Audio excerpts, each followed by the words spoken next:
7:53. So Caitlin and I very excited to introduce to you our own Michelle Rodrigues, who of course follows us every day starting at 10 a.m. And Michelle, tell everybody what you received in the mail yesterday.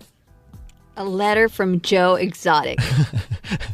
Now, you wrote Joe originally in jail as we found out that he was in jail here in the Fort Worth area. And how long ago was that? Well, you remember Al sent us all his info, and we all thought, I guess it was funny. And he was like, hey, you should write him. I was like, yeah, sure, whatever. And, I took that opportunity. I ran with it on Monday. Okay. And that was pretty quick. Wow. Quick turnaround. Yeah, that is, because you dropped it in the mail on Monday, and it got there, and he wrote back, and it got there on Thursday? Yes. Yeah, yesterday, yeah. Wow. Okay. Which answers the question we had was, is Joe getting so much mail that somebody's going through it? Because we imagine he's getting thousands of letters, but if he was able to get Michelle's letter and quickly turn that around. Yes. All right, Michelle, what was in the letter? What did he write about?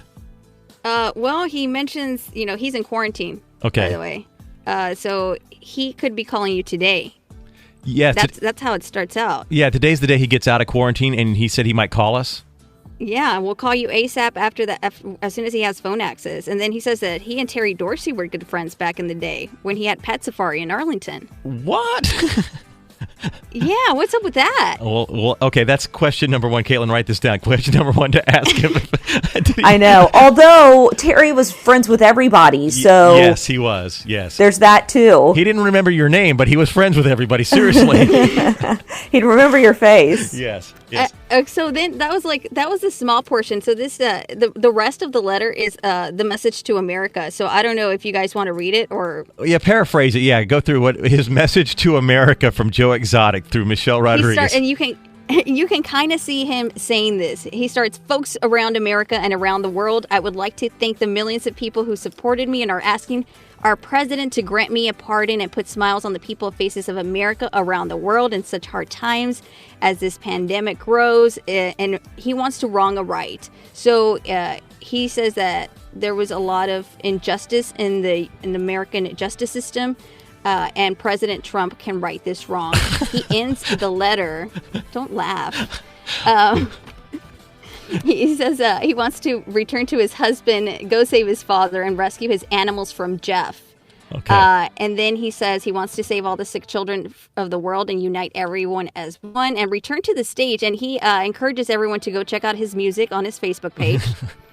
And then ends the letter with, your voice will free me, and together we can all make America great again. I love you all. This sounds like one of his political videos that he has up on his YouTube channel. Oh, I forgot. That's right. He ran for governor of Oklahoma. Totally forgot about that. So he has experience in public speaking. Yes. Michelle, did he say anything about his health? Did he say whether he was in quarantine because he was sick at one point or it was just for precaution?